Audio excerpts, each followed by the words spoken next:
everyone out there, if you can listen to this quote, it's usually, I don't even think he says it's usually best. He says, avoid extreme ideologies. And I think that is, holy shit, my button is... I know, you're looking nice, man. Dude, you're looking nice. Dude, we're going to have... I've been running the analytics on this show. This one's going to be like all female. My V has its own global warming going on. I know, hey? It's going to be all females on like in this episode. Insta, everything, I might actually go the other way. And, dude, go down. Go all the way down. Bark, man, you're getting excited, eh? Oh, buddy, I'm excited. Dude, avoid extreme ideologies. I think that's a really, really awesome thing. And that's why I'm not like, I'll never rag on Trump and say he's an idiot and all that stuff. Do you think he has extreme ideologies? Oh, yeah. No. Trump is an extremist, I think, in a lot of ways, yeah. An extremist? Yeah. We have to define extremist, because my extremist is... I wouldn't label him as an extremist. I think he is an extremist at heart. So I don't think he's any different than Putin. Okay? Putin is a full-on dictator, like... But I don't think he's... I don't know. Dude, Putin's fucked. No, he's full-on dictator. Putin is fucked. The guy's a billionaire. The guy's nuts. For sure. Guy's like, he is the epitome of a dictator. But Trump is the same way. He's just not in a structure that allows him to be his real self. He still needs to play the game a little bit, or otherwise he wouldn't be where he is. Do you think he'd be like a Putin if this was a communist shit? He is just as evil as Putin. Putin's his fucking idol, man. That's one of the problems I have with him, is he's going on Twitter and saying, oh, Kim Jong-un, great guy, great handshake. We had a great conversation. This guy's one of the most evil dictators in the history of the planet. And this is who he's making friends with, and he's bashing Trudeau on Twitter, even though we don't like Trudeau. Like, seriously, do you not see these things happening? And I get it's a different story when he's off camera and when he's off Twitter. We probably don't even know what really is going on. But it's really hard to be a Trump supporter when that shit's going on. There's a whole bunch of shit that's happening that none of us fucking know about. I agree. Yeah, there's a bunch of shit they don't tell us. The whole thing is they don't tell us. Just like in sports teams, professional sports teams, we don't know what's going on in the locker room. Why do the Oilers suck so much? Everyone's got these like, oh, opinions, I think it's this, I think it's this, I think it's... Everyone's got their little thing, but the only people who know why the Oilers suck so much are the people in the locker room talking after games like, boys, what the fuck are you doing? They know. Everyone knows why. But none of us are allowed to. Motherfucker sleeping with my wife. You've had those problems where I'm not passing to him because some player sleeping with another player's wife or whatever, and they have those internal problems. Fucking Chris Pronger ruined the Oilers for us in 2005. We could have gone to the. He was badass. We would have kept going. I love Chris Pronger. But fuck you, Chris Pronger. I love you. Don't see he was a great problem like Trump literally idolizes one of the most evil dictators in the world. I don't know him. Like I said, I'm not fully informed in this situation. Yeah, it's pretty obvious they're buddy. Like, he loves Putin. He's basically came out right and said it. When? Where? How? I've never seen it. You know what? Tell. There's this whole thing that's going on that again, actually Putin actually has. The Russians actually have something on Trump. I think that they have something on him. That's an we don't know interesting what's going on concept. behind we don't know. Type thing. And that could be the case. Doesn't talk bad about him because people are suggesting that the Russians have a fucking smoking. Or what happens if he's pretending to be buddy but really doing something else? I don't know. He could be extremely intelligent and he's doing some next level like smokescreen type stuff, or he actually likes the guy. And it's again, it goes back to avoid extreme ideologies. You can't be so certain. At least layman people like us, like, you can't be so certain on one thing. No, none of us can because we're not in it. That's why I had to get off the freaking crack book, is because I'm like, I'm not that smart of a guy, but I see other people on there, and I'm like, fuck, you're really not smart. Like, what are you typing? Like, I'm just like, wow. But then everyone's scrolling through this shit and getting these opinions subliminally put.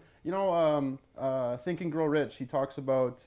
I read another one of his is really good. Yeah. Napoleon Hill. Yeah. Outwitting the Devil. Fuck, man, that interview. What's it called? Outwitting the Devil. That interview is very surprisingly. I told you about that. We're talking about Napoleon Hill. Yeah, Napoleon Hill. But anyways, Napoleon Hill. Well, we're gonna totally get off topic. But he said, guard your mind very closely against the negative influences of friends or family. When people get fucked up in their head, it's because they're influenced by the people closest to them. whether they know that they're influencing them or not. Like, you could say a little something to me in passing, and that could influence me. And it could be something as silly as, Cam, you look real tired today. Cam, you're not doing so well. Cam, I heard business is not that good. Cam, and you could really just hold me down without even meaning to do it. Right. Or start a business or something, and you come up to me like, Cam, you really think that's gonna work? I don't think that's actually gonna fly. Like, And then keep going. What is that? Just subliminally goes inside your brain. well, no, I'm just talking. I'm going on the Facebook. I'm saying. We're talking layman's and your friends that are posting stuff, and this is a very dangerous, slippery slope to go down because it's influencing how people view a Trump, for example, or how they view. And then I'm tying it all together, and then these algorithms are only showing you things that fuck Trump, fuck this guy, fuck, and then it's like, I love Trump, he's the best. That's what your algorithm's starting to show you. From And you feel like you have to pick a side, whereas I really try and step back and like really look at like, okay, I know it seems obvious to not like this guy, but why are people really not liking this guy, and what is he actually doing? What do the facts say? Like, and that's why I just don't have time to post shit like that on Facebook, because it's like I don't know, and also what's the point? Like, no, there's no real point. Yeah, but it's mostly well, there can be, I guess. Like, we're just creating record for someone in the future to go, what the fuck is going on with this generation? Yeah, actually, though, they're gonna start reading back on this stuff, going, holy fuck. Well, hey, at least it can be used as a tool. Like, I really do think social media could be, like with climate change, like that could be a solution. Like, if enough people, you know, at least we know about it. At least people know about the fact that it might be a real thing. People gotta stop worrying about government and just do it. That's the thing. If you got a problem with climate change, start rallying up your people, start fucking making the change, and start moving towards it. You start doing it, other people will start to follow, and the more people that follow, the more shit gets done. Yeah. You know what the biggest problem I think that we have in our generation is? I think we need to take money out of politics. I think, like, until you take money out of politics, and this is one thing the Democrats in the States are doing really good, and I know that some liberals in Canada do it as well too, is we need to have publicly funded campaigns. So meaning that oil companies, pharmaceutical companies, none of these big fucking companies can influence. You know how you do it? You know how you do that? It's pretty fucking simple. You just make it. You just say corporations cannot pay for votes. If I own a corporation, what do you mean pay for campaigns? Pay for campaigns. If I want to back you on a campaign, I have to give you a personal check. Yeah. Which means if I give you a personal check, that means the money. If I give you $1 million, that means I have to put $1 million into my personal account, which means I'm going to be taxed on $1 million to give you that fucking money. Yeah. Less people will do that. The reason why that they take the money from the corporation and give it to the politician is because they can write that off as a fucking tax expense. Well, it's that, and they also it comes out of the companies. Yeah, not comes out of their personal pay. They would still put it out of their personal thing regardless. Yeah, whether it was taxed or not, and they also are allowed to pay for a ton of lobbyists who will go and then lobby to the government. Should also be open to see where that money comes from. Politicians, it should be. Well, this is 100%. But that's fully wide open. This is a reason why I do actually like Trump, is because he had, from my understanding, had no outside funding, which I appreciate that. I heard the same thing.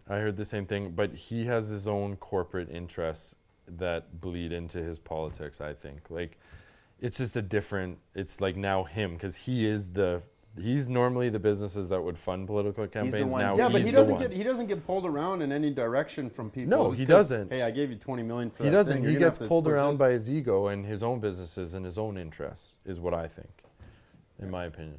There's some Democratic presidential candidates that are not running on. They're not taking any political contributions from any corporations or anything. There's one of them that wants to put in a bill where every citizen would get $200 from the government, where they could choose which political candidate to help fund their campaign. Where's that money? Seems ambitious. Where's the money coming from? Yeah, you know what? I like your idea of saying like this. If people want to have a political and dump money into the political campaigns, it goes into a pool and it fucking gets spread out amongst all the candidates. But who would donate then if it gets spread out? Well, easily? you get a tax write-off then. So yeah. people who want to, you would just take it from tax money then, right? And just how did this first start happening? Back in the day, they had trains, and you would ride a train, and you're running for president. You take the trains. They literally would stand on the back of a train and then campaign their thing from town to town. Would they not? Yeah, and then it just happened where companies were like, I'll pay for you to use this have train. Donations, and then companies are allowed to have donations. I know the NDP banned oil companies from being able to fund political campaigns in Alberta. That was one of the first things they did, which I think was a great thing. Why is that a bad thing? Anyone who fucking argues against that is, in my mind, I don't understand why insane. some of these politicians are making millions of dollars when their fucking salary is only $200,000. You know, I don't know that they're millions. I don't from think all these lobbyists and stuff like that. I don't think they're in the States there. I saw maybe I've read some numbers that a lot of them pulled a lot of money. Yeah, like Bernie's a billionaire. No, he's not a billionaire. A millionaire, sorry. I know he did it by writing books, which is funny because that's a capitalist thing, is selling books. Now he's a millionaire. But he's actually, his net worth, like for Bernie Sanders, like when I heard it, like people are going insane because like, oh, he's a millionaire. Like I know I could name 20 millionaires right now who you've never even heard of. Like, yeah, I know. Being a millionaire is actually not that big of a deal nowadays, and I would have just assumed that Bernie's a millionaire. He's a smart dude, of course, you know. So it wasn't really a shock to me.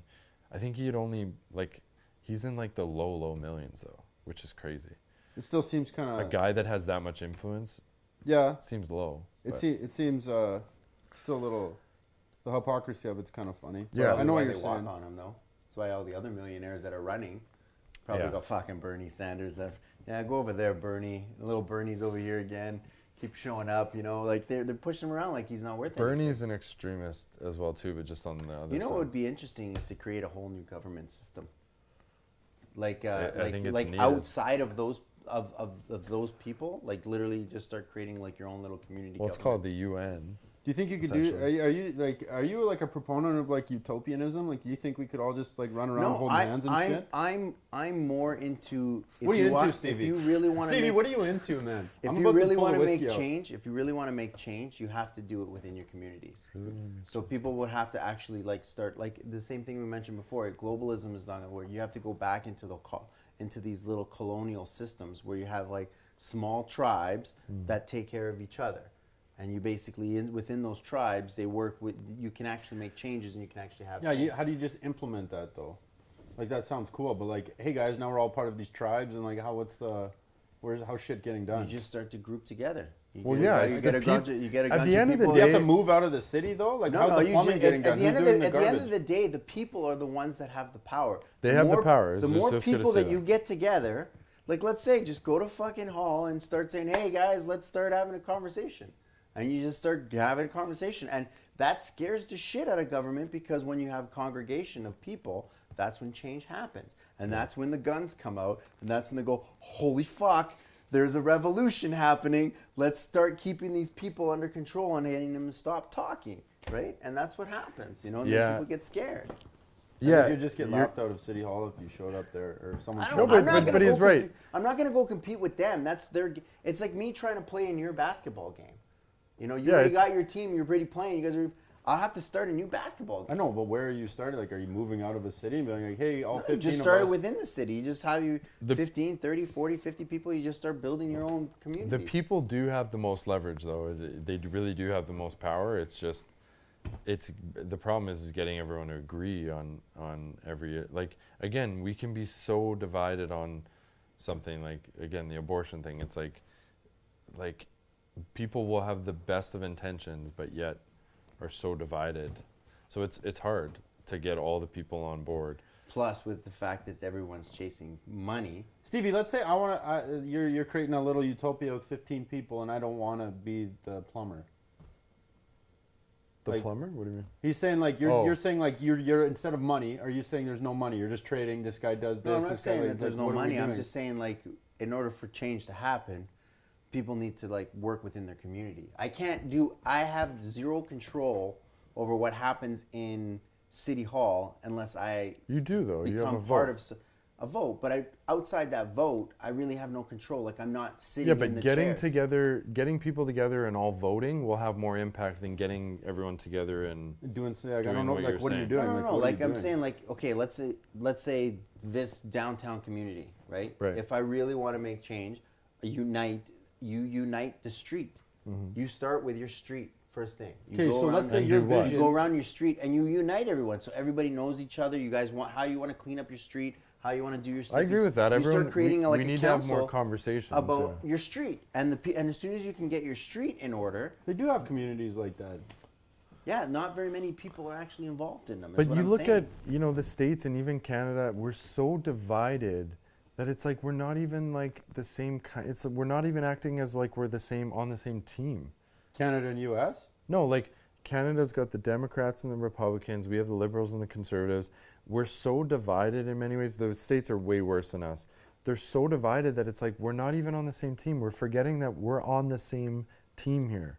You know what I mean? We're all working together. We should all be working together. And I agree with you in that we need to have more conversations instead of just being at the dinner table and not being able to talk about politics because, Uncle Jimmy and Uncle Ray are going to get in a fight again.